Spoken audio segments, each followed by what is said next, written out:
Hello, everybody, and welcome to the Be Conscious podcast. You're in for a treat today. We are going to be speaking with Elizabeth Molina, the beauty guru. She has a lot to share with us about the consciousness of beauty. Here we go.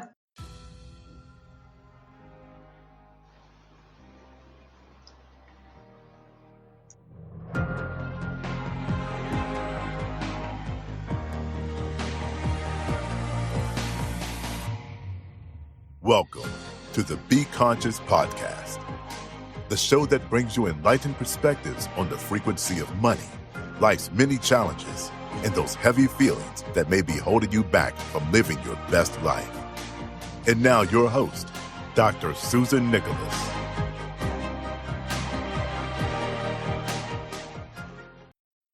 Elizabeth Molina is a TEDx speaker, beauty guru, podcaster, and expert on all things beauty, and she's the founder of the Molina Glow.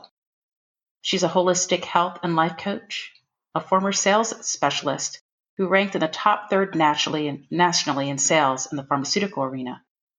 She created the Molina Glow to be a place for women to have access to the latest innovative beauty treatments and also to provide them with a no BS look at beauty routines.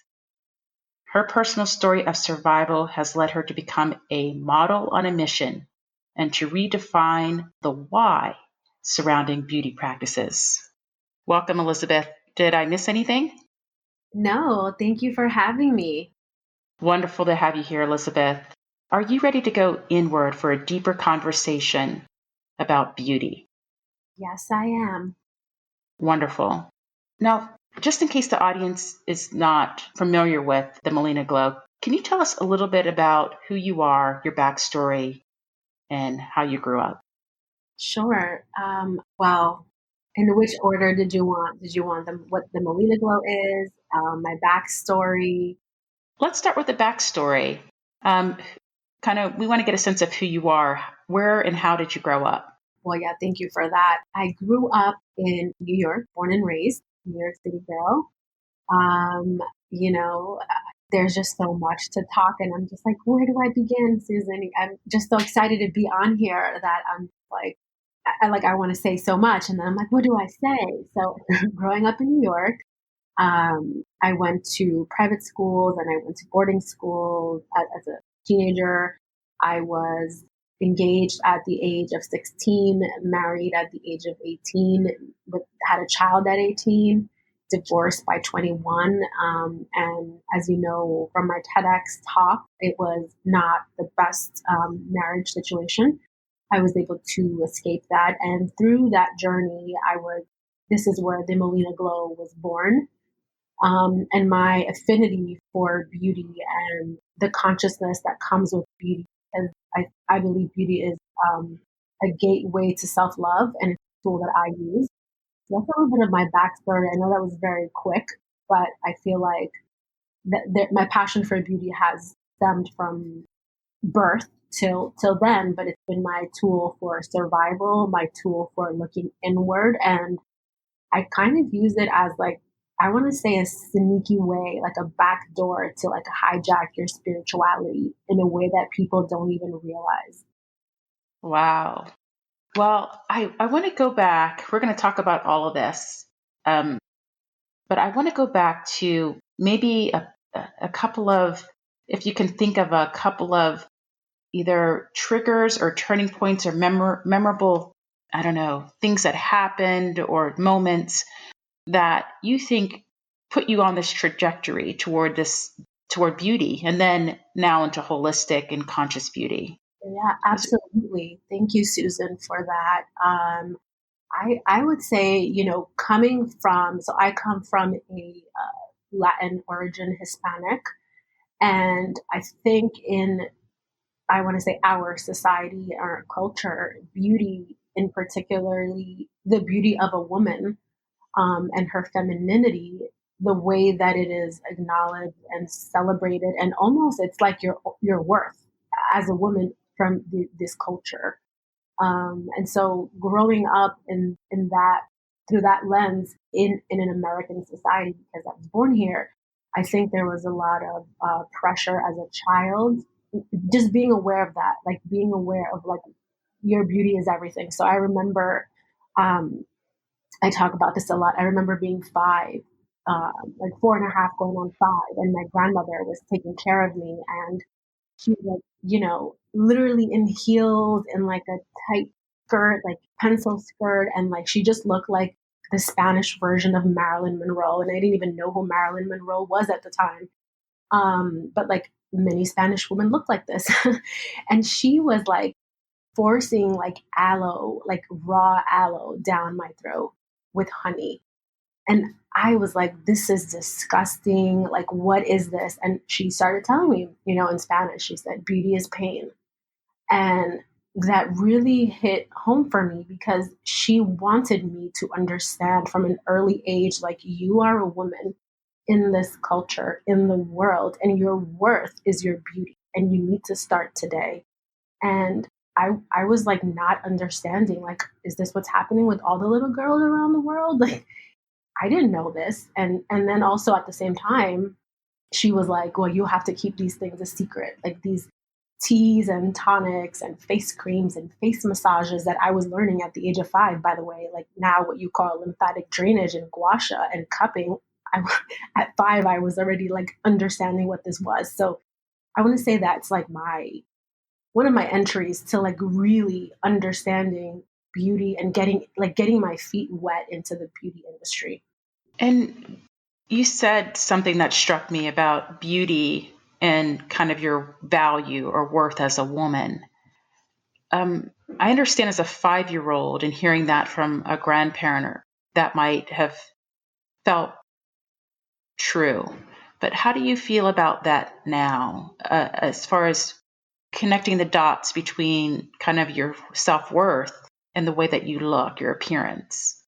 Yeah, that's a great question, Susan. I think that's where the consciousness of beauty comes with me is that for a very long time, I lived that narrative that so many of us, and I want to say women in particularly, that is put onto us, whether it's genetically, through generations of like DNA, like it's just embedded into us that that's our worth because that's how it's been for so long. And our fertility, I mean, like, we can talk about this for hours, right?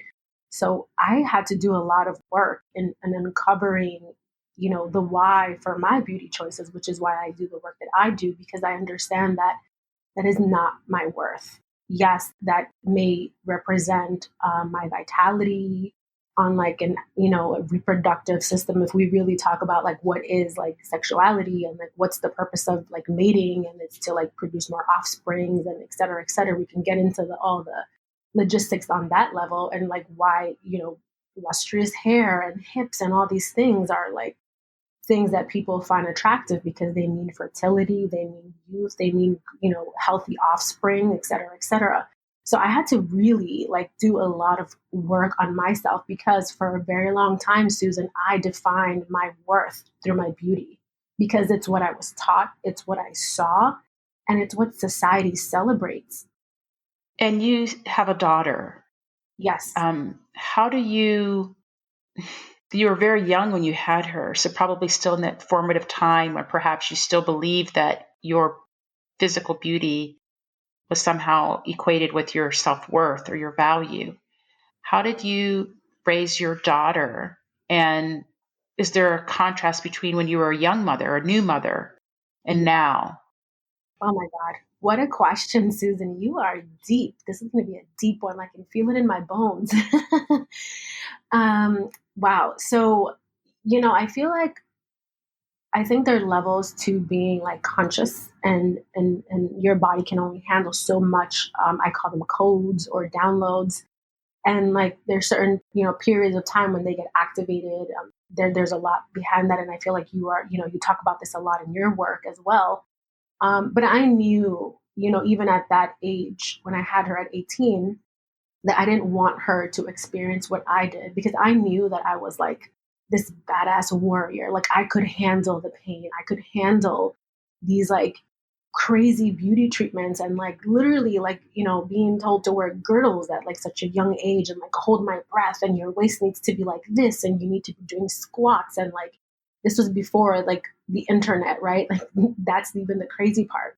And I knew that I didn't want my daughter to feel that way. I started reading many books, like even during my pregnancy. I was very lucky that the universe was there to support me in that way, even though I may not have been fully consciously awoken, but I had people who somehow gravitated towards me, like a doula or a midwife who like were like, hey, you should read this book, or like think about your, like they would ask me questions or tell me things that would, I'm a very pensive person and I really like, I think a lot and I go over my days and things that were said to me. So that was really, really important for me. So the universe supported me and my daughter in putting people in our paths that would help me raise a conscious child who didn't find self-worth in her beauty, but in her intelligence, in her essence, in her ability to have emotions of compassion, empathy, and love unconditionally. And I've taught her that that's really what beauty is.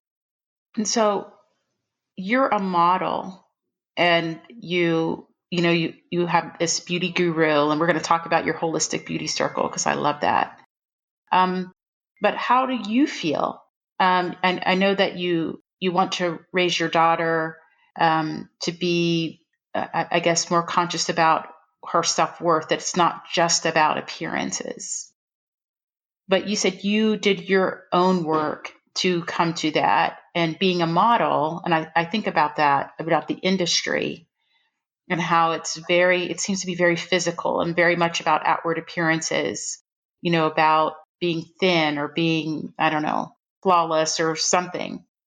How do you fit into both of those worlds? Like where you realize that there's an inner self-worth, that has really nothing to do with your physical body, yet you're in an industry that really personifies and exemplifies the physicality of beauty, the face of beauty, the body of beauty. Yeah, that's such a good question, Susan. I have to say, I'm not quite sure if I have, and I feel like a lot of models do this, that you have to, like, first of all, have a very thick skin and compartmentalize.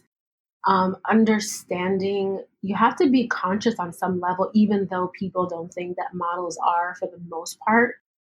There's so many stereotypes about models, but you have to be very, very conscious of yourself, your worth, your attributes. And for me, like I said, very early, I understood my physical worth and my physical appearance, the praise that I received for my cheekbones, my lips, my, dancing, whatever it was that I did, like artistically or in a model sense.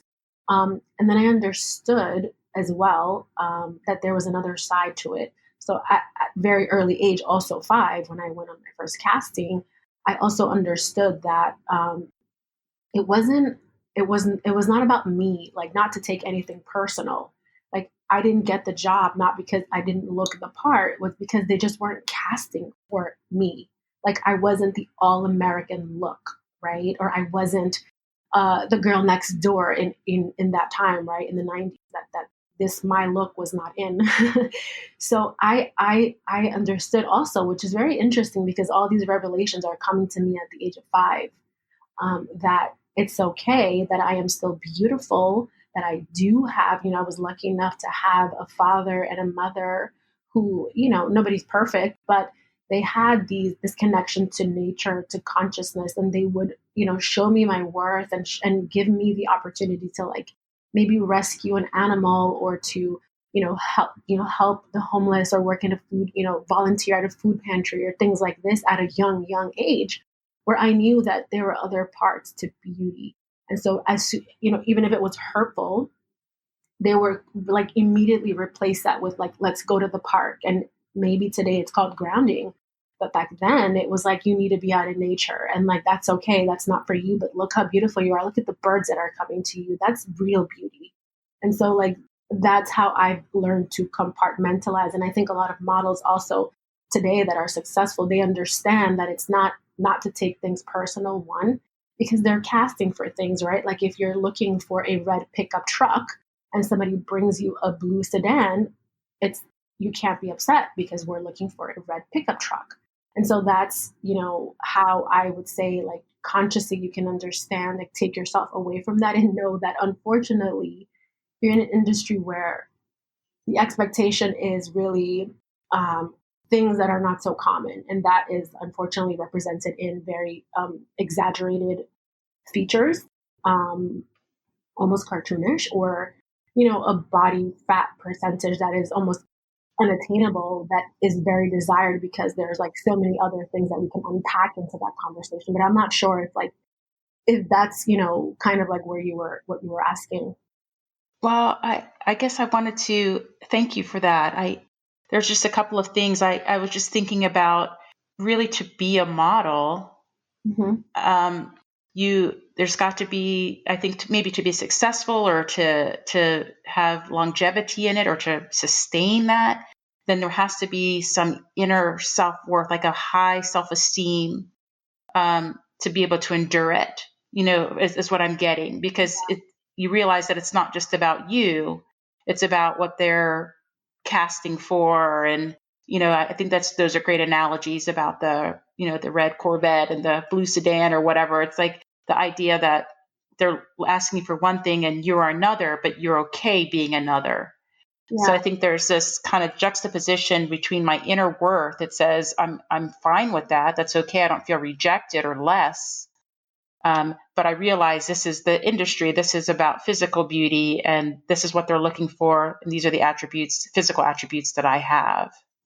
If I'm understanding you. Correct. And something I think to talk about in the question that you asked me is discipline. I think the model, the early bird gets the worm, and the model that gets in the door is always at the right place at the right time and has the discipline to, take care of their body correctly, their mind and their soul. Like, there's a lot of things that people don't know about the models that are successful. They put in so much work. Like, it is their job to take care of their mind, their body, their soul. And if they want to be successful and make this a career, you really have to focus.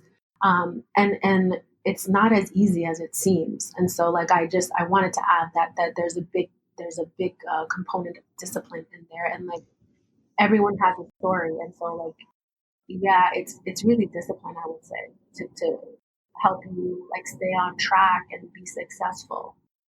Well, I don't think, well, at least I don't think anyone believes that it's easy to be a model. It seems very challenging to be so disciplined and regimented about your physical self. Um, but I have one last question kind of on this topic that I've heard you say a few times that I wanted to get back to, and that's this pain and beauty, like that they're going hand in hand. And I'm going to give you an example of something that I went through. So I get my eyebrows threaded, and every time I go in, they ask me if I want to get my lip threaded. And so I would, you know, in the beginning, I would say, sure, I'll get my lip done. But then I would literally, like, reflexively start crying. Like, my eyes would water. I mean, I, I like the body of me hated it. And so I I asked myself, why am I doing this to myself? Like, why am I hurting myself? And for what? Everybody has hair on their face. And so the next time I go in and I get that same question, I'm going to get my eyebrows done. And they asked me, do I want to get my lip done? And part of me thought, oh my gosh, they can see that I've got hair on my lip, and, they want to take care of it for me. But then I have stood in that and I said, you know what? No, Susan doesn't like it, like, like, she doesn't like that. She can tolerate the eyebrows. She does not like getting her lip done. And so I have just stood and I said, no. And I realized I was honoring myself. That's how I felt about it, that I was honoring myself. There were some things that I'm okay with, and there are some things that cross the line.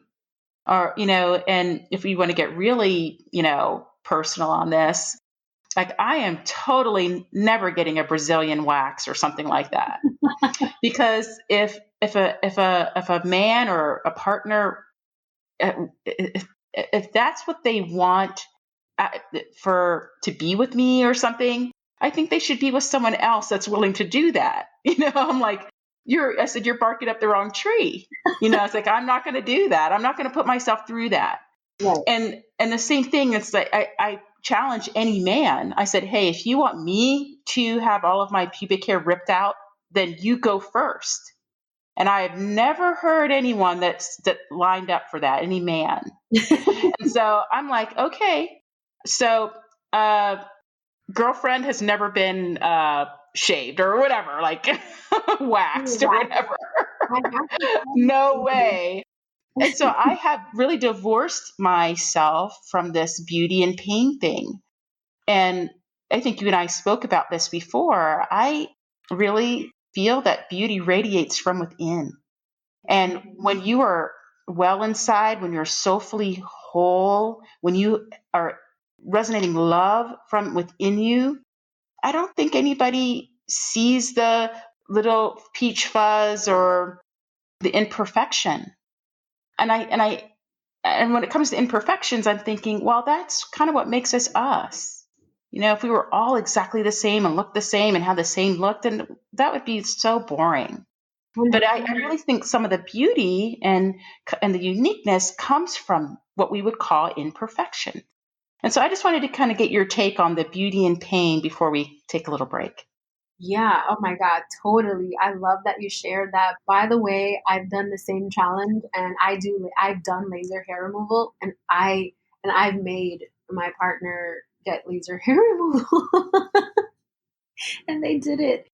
I just wanted to add that in there. But going back to your story about the lip, when I mean pain, there's a lot of grief, and like even cutting your hair, there's grief into that. There's energy, right? Like some people believe that hair are like little antennas for your energy centers.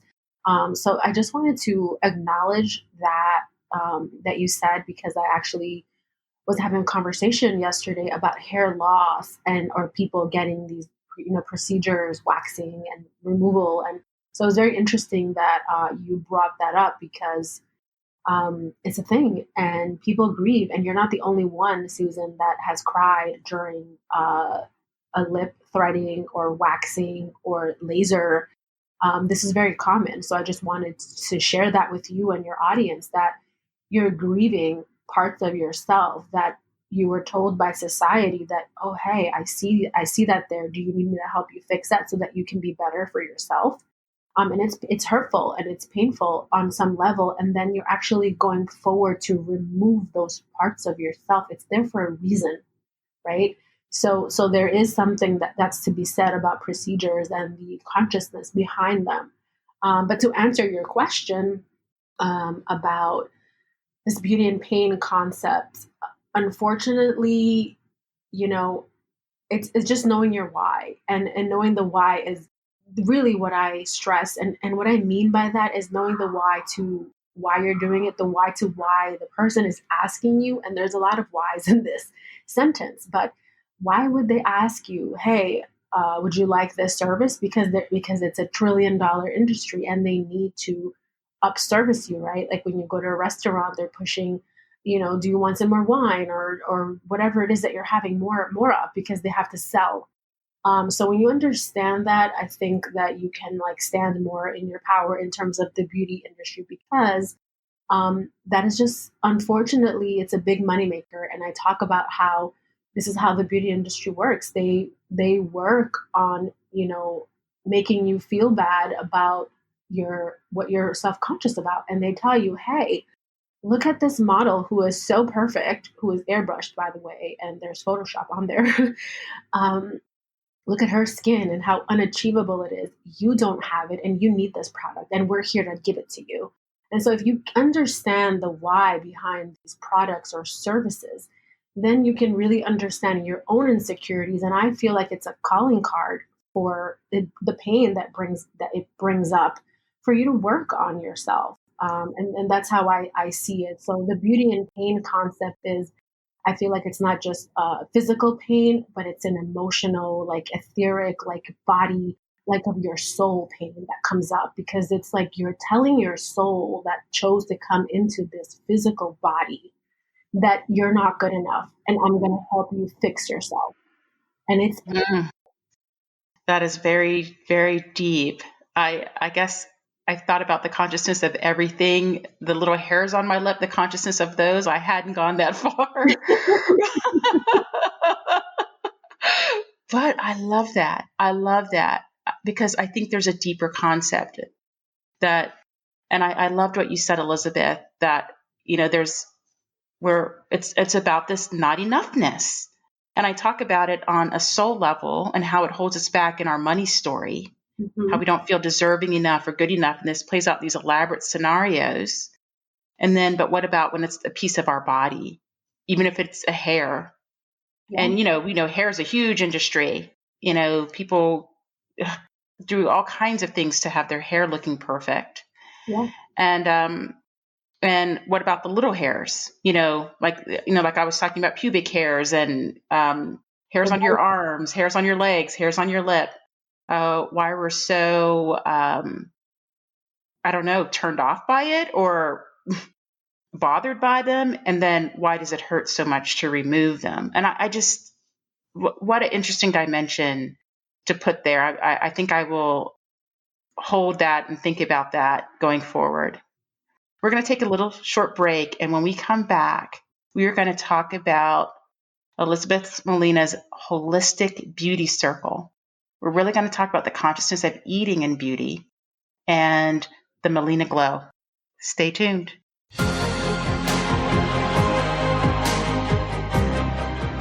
Like what you're hearing so far? Make sure you never miss a show by clicking the subscribe button now.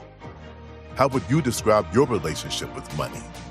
Did you ever imagine that your deepest feelings and beliefs about money could be preventing you from acquiring all the wealth that you desire?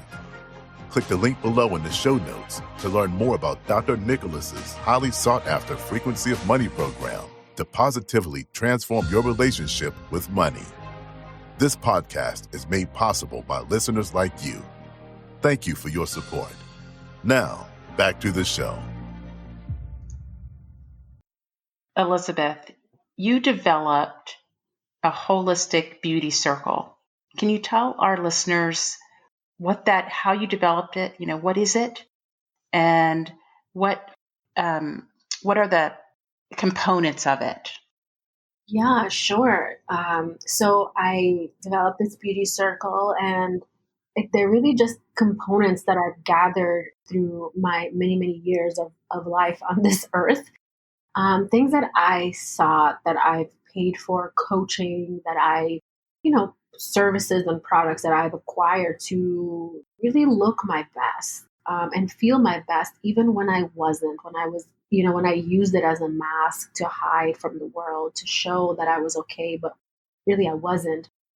So I identified these 10 different categories that I felt are the most crucial things, not just for living beautifully and having amazing skin, but like even from a soul level. And I wanted to make it simple and easy because, you know, I can get really deep, like quantum level deep, cellular deep.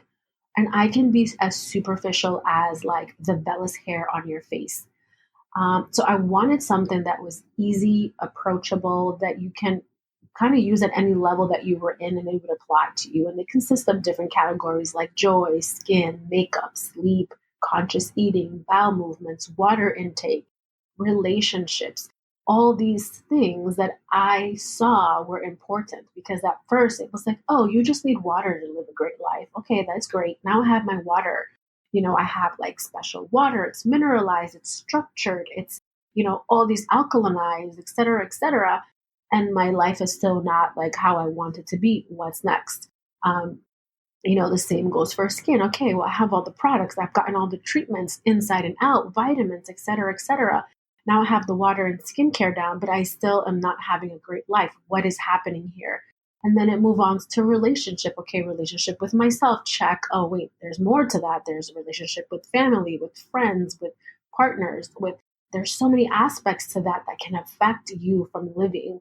the life you were meant to live, the beautiful life that you were meant to live. And so that's why I call it like sneaky. And someone's brought that to my attention. They're like, "You're so sneaky." And I was like, I like that. It usually has a bad connotation, but I'm like, I like the sneaky part. It's like I'm like, you know, going through a loophole in your consciousness almost, where I bypass these walls that you built, because nobody thinks of beauty as a key to consciousness because it's so superficial.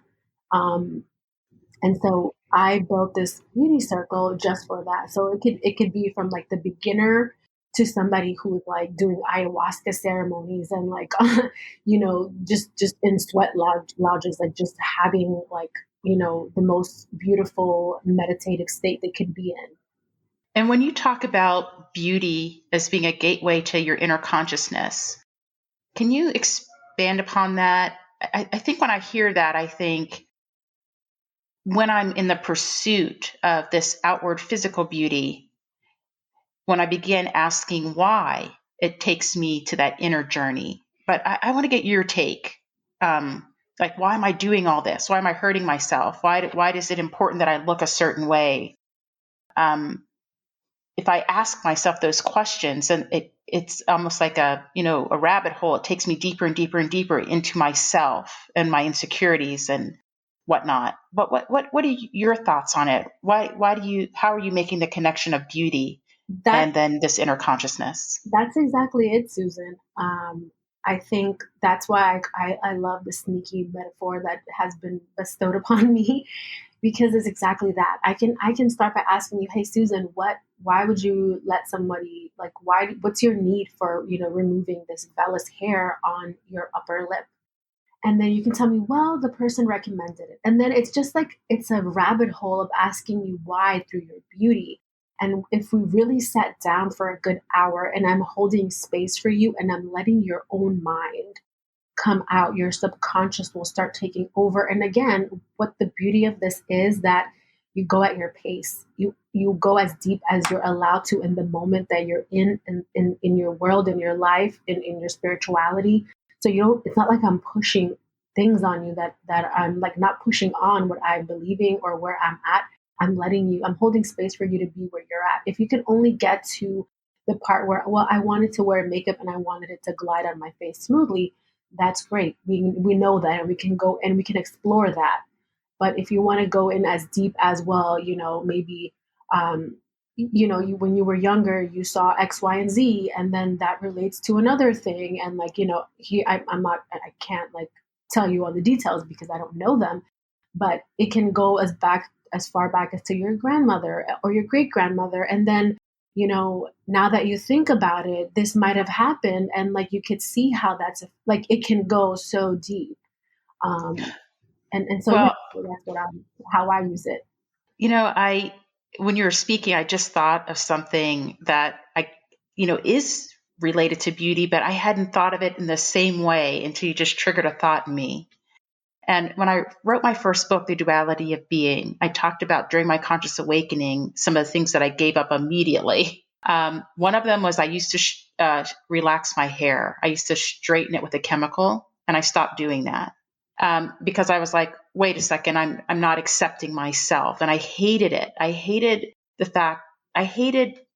feeling like I had to have straight hair to be acceptable, lovable, to be hireable, like get a job and things like that. That sounds absurd. But for a time I held beliefs like that how my hair was, how straight my hair was, or the style of it was some reflection of my intelligence, my worth, my presentability, things like that, my having access to certain arenas. Hmm. And and then another one was I gave up wearing high heels because I used to they hurt so much. And I would say, why am I doing this to myself? Why am I hobbling around? I can't walk more than a few feet without my feet hurting. And I would put so much unnatural pressure like on the ball of my foot with high heels that I would start to get swelling, like my feet would swell. And I was like, why am I doing that? And so I just said, I'm not going to do that. And I felt like I had to apologize to my physical self, the physical embodiment of me, for doing that to her. For what? And so I thought, why? I remember having this conversation. Literally, I was at a nightclub with my very good friend in Chicago.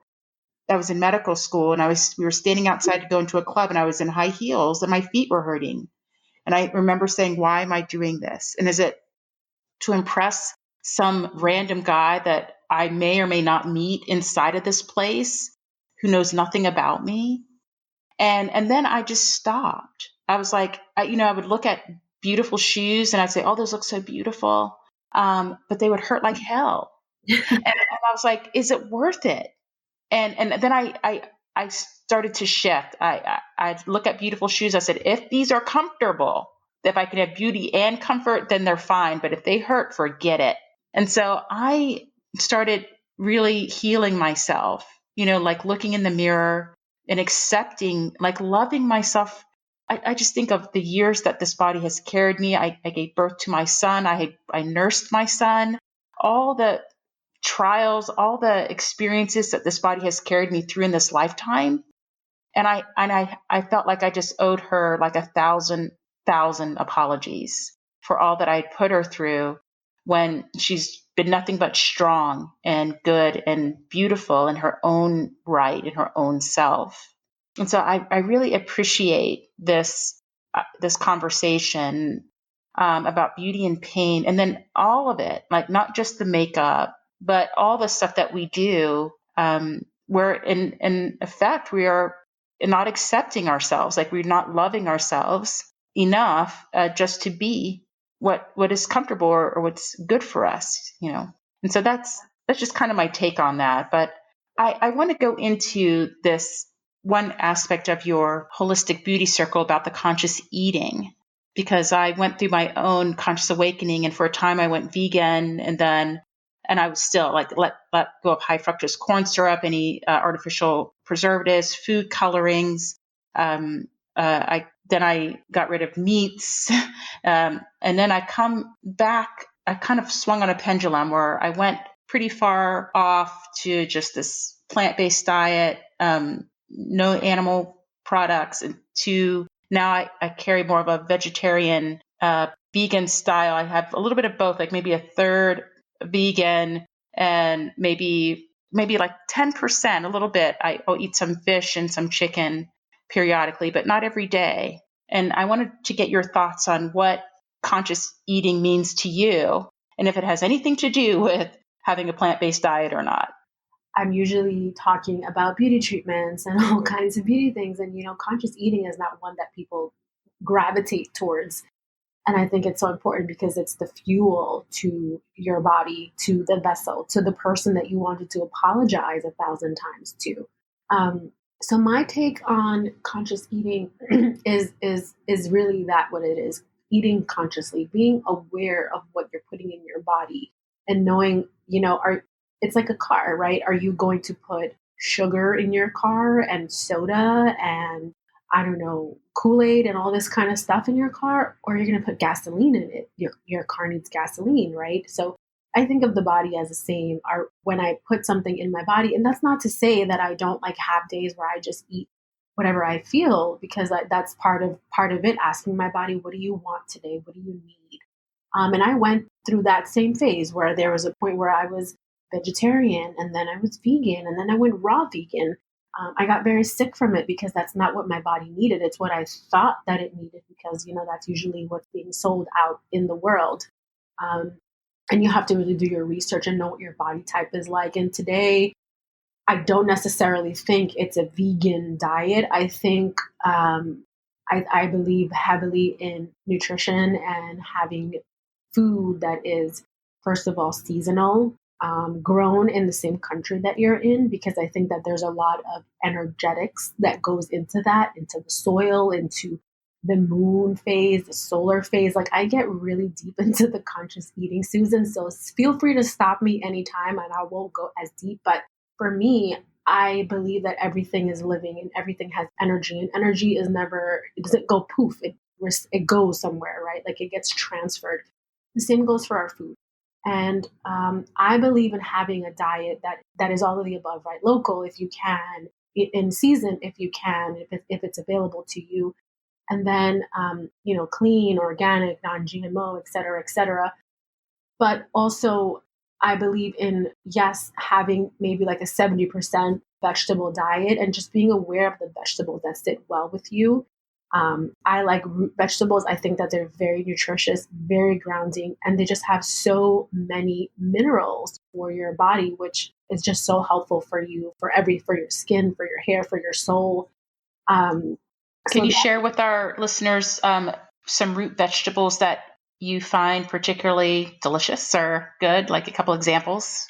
I love rutabaga. I don't know if you guys know what that is, but it kind of looks like a radish, a white radish, and it tastes like a potato. And I love potatoes. Oh, good. Good. Yeah, Thank you. yeah. So it's so good. You can like put it on a cast iron skillet with some sea salt and some, I like to use avocado oil or grapeseed oil. It's like it literally tastes like a French fry. It's just so yummy, and it's so Mm. I do like sweet potatoes sometimes, but I find them to be like a little bit high in sugar for me. So it just depends on my mood. But I like rutabaga. I like Brussels sprouts. Cabbage is my absolute favorite. Like purple cabbage is so nutritious. It is just so good for your gut. And it's very healing on so many levels. It just connects you back to earth. Like if you live in an apartment building or you're not able to go out, having root vegetables like squash and like anything that comes from the ground really um, Hmm. is just it does that for you. Oh, good. I love that. And a lot of us live in urban environments. I know that I do here in Atlanta. And I feel like sometimes I just crave salad. And I find that I eat a lot more leafy, like greens, broccoli, like lettuce, avocado salad, some potatoes, but the rutabaga I haven't. And so I'm going to try that. And so I'm going to, when you leave us a link, I want to make sure if you have any recipes that you're willing to share with us, we'd love to be able to have those. That sounds delicious. Yeah, I'm gonna send you a link to an amazing cookbook that I love that a friend made, and it's all root vegetable recipes, and I think it's like over 500 recipes. Wow. And she talks about the energetics of food and why root vegetables are so important to you. It's not really a vegetarian or vegan book because she incorporates, and like I do also, I eat fish. I love sardines, are very, very nutritious for you, for your mind, for your body, for your soul, for your skin. There's so many omega 3s in there and so many other just amino acids that are just so lovely for your body. And I also like to have beef every once in a while. I think that there's so many properties that are really great. Like it's a very great chelating agent, um, especially if you're detoxing. It just helps bind a lot of the heavy metals to the meat, and it's not like the other vegetable protein for whatever reason. So when I do have meat, I usually get it from like butcher box or I contact like a local farm that's grass fed, grass finished, and I know exactly like which cow it was from, how many parts, and I usually buy like once a year. I buy like I don't know, like $100 worth of meat from like a local farm. Like I know the farm exactly where it is, and like that'll last me the whole year. I'm not having that much meat, but Hmm. once a month I have the meat, particularly before my menstrual cycle because it just really helps me. With during the time where you need more magnesium, you need something that's more grounding. You're also detoxing at the same time in a feminine way, and I think that the meat is very grounding and it helps like just it does something for you that I feel like it's really hard to achieve on a strictly plant-based diet. Gotcha. Well, you mentioned detox a couple of times, and there's this cleanse. I don't know if you've used it before, Elizabeth, but it's called like D as in dog, D herbs, and I think it is fantastic. I recommend it to everyone. And so I don't know if you've ever used a cleanse like that. It's a raw vegan cleanse for 2 weeks, and they have all sorts of types of cleanse. But I've used the full body cleanse, and I've used the weight release cleanse. And I just feel like they have all sorts of female hormone, intestinal kind of gut flora stuff. And so I do a deep cleanse like that about twice a year. And then I do intermittent, smaller cleanses, usually with just intestinal kind of gut flora, getting my gut right. I think that is so important for your overall health. And female hormones as I'm getting older. I'm 49 now, and how to just feel balanced in as my hormones are resetting. And so I don't know if you've ever tried those or had any recommendations for our listeners about any types of cleansing detoxes like that. I didn't try that, but I'm interested to look into it. I've done so many kinds of detoxes. I just can't think of one that I absolutely love or recommend. There's always an upside and a downside, and it's just really like, even, Susan, you come from you have a medical background. When you prescribe something, you always want to make sure that the benefits outweigh the risk. Right. That's something to be said with all these detoxes, just understanding like what are the benefits and does that outweigh the risks that the body may be going through. Well, I'll definitely put the link to D-Herbs in our show notes for this episode. But in our last final minutes, I do want to talk about the Molina Glow, what you're offering, how people can find you, if you have any special offers for our listeners, and where they can find you. Yeah, sure. They can find me. I'm really accessible on my Instagram, which is Elizabeth__Molina. My website, ElizabethMolinaInc.com. And for the Molina Glow, it's themolinaglow.com. And I'll share those links with you. What the Molina Glow is basically a natural way to achieve a tighter face. And while you're getting this treatment, it's like you're having a session with me, not just physically, but also like emotionally and like on all these different levels where we're going over your why. I start unpacking things for you. I educate.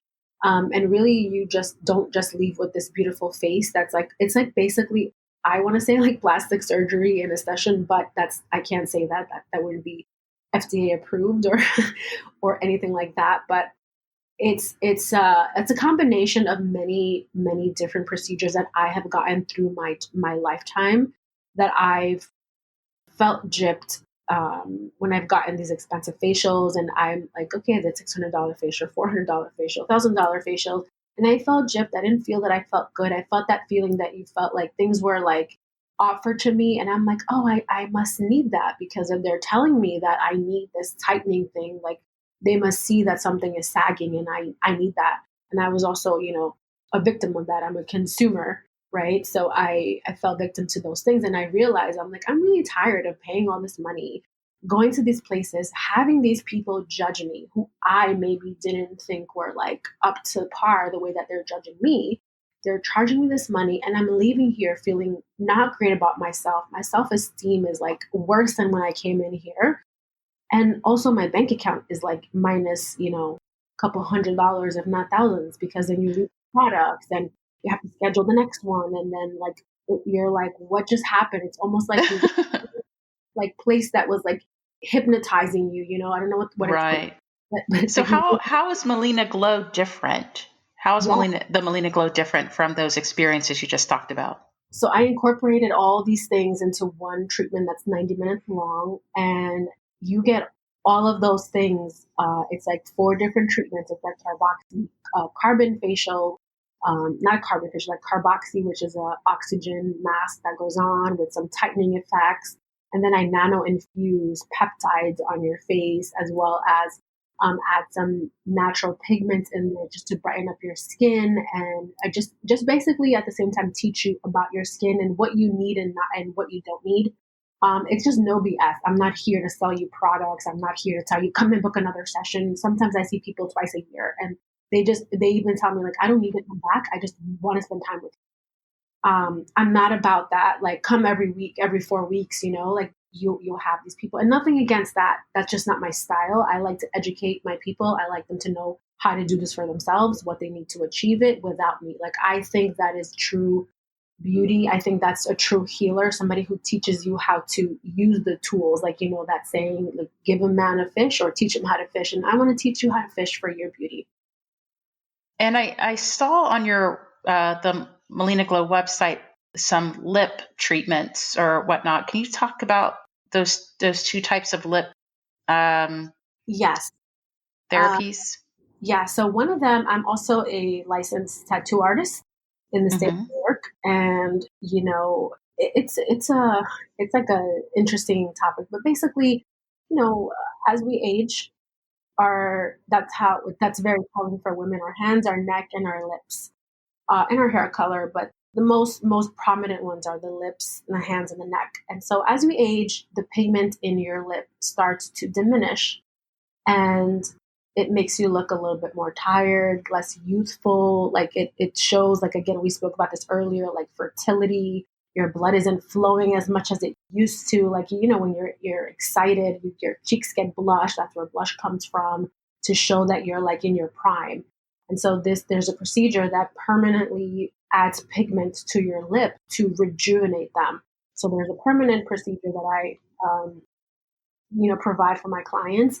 And then there's also a lip tinting, which is not permanent. It is all vegan. It's cruelty free, metal free, toxic free. It's certified for like oncology patients. Like usually a lot of women get this, like nipple tattoos when they have. And so this is like medical grade ink, which is very different than a lot of the things that you're seeing out there. But for the people who are not interested in something that's more permanent and a little bit more painful, I have something that is called a lip tint, which you put it on. I tint your lips. I give it a shape, and you have the color depending on your lip, body, how it metabolizes. The tint can last up to. Hey, Elizabeth, you're coming in and out just a little bit. I don't know if you can get closer to your mic or. Yes. Is this better? Yes, Okay. perfect. So the lip tinting can last anywhere from 2 weeks to a month. I've had some people that it lasts like 3 months to 4. So again, it depends on your body type, how your body metabolizes things, how much like are you moisturizing your like it varies. But those are the services for the lips, and it's just it actually makes a big difference because such a small difference. And I'm very into like the small natural things.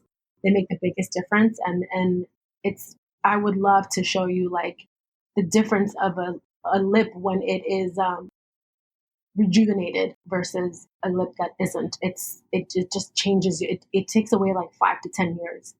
Wow. Well, that's pretty impressive. Well, Elizabeth, this has been a very enlightening discussion about beauty and how it intersects with consciousness, with higher awareness of yourself. I want to thank you so much for sharing, for being so generous with our listeners and sharing all that you offer with the Molina Glow, with your holistic beauty circle, with Elizabeth Molina, the speaker, the podcaster. And so please will you share with us your TEDx? So Elizabeth and I we shared a TEDx stage. We were in the same cohort with TEDx Farmingdale. A very, very powerful talk. I loved your talk. It's such a brave talk, Elizabeth. So I want you to share how our listeners can find that and tell us a little bit more about your podcast. Oh, thank you, Susan. I have to say that I also loved your talk, and it was very powerful and very deep and very profound. So I'm, equally honored to have shared a stage with you. The listeners can find it on YouTube. It is called Makeup or War Paint, You Decide. And Your podcast? my podcast, sorry. It's okay. Podcast is called Your Beauty Guru with Elizabeth Molina, and I interview many people, movers and shakers. And Susan has been on the podcast in the beauty space. And again, I see life. For me, everything is beauty. So it's not like we're talking about Botox and hair extensions because it's all aspects of beauty, and we go deep, and sometimes we stay on the superficial, and that's okay because that is the world. So that's a little bit about me and my podcast and where you can find my TED. Thank you so much, Susan, for allowing me to be on your podcast and for sharing the stage with me. This was so wonderful. Elizabeth, it's been a great pleasure. And I will echo that. Elizabeth has given me some wonderful beauty advice. I consider myself a novice. I don't really wear makeup. I'm kind of uncomfortable in it. And she has really opened me up to beauty from a different perspective. And I'm all about perspectives. And so I'm very grateful for her advice, for her friendship, and just for all that you bring to us. Please listen for our next episode of the Be Conscious podcast. Please stay tuned.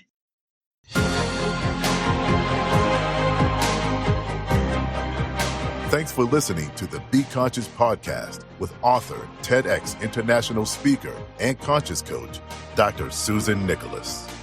Be sure to connect with her to stay up to date with her latest news and works. Learn more about her conscious speaking platform at susannicholas.org/speaking. Stay tuned for the next thought-provoking episode.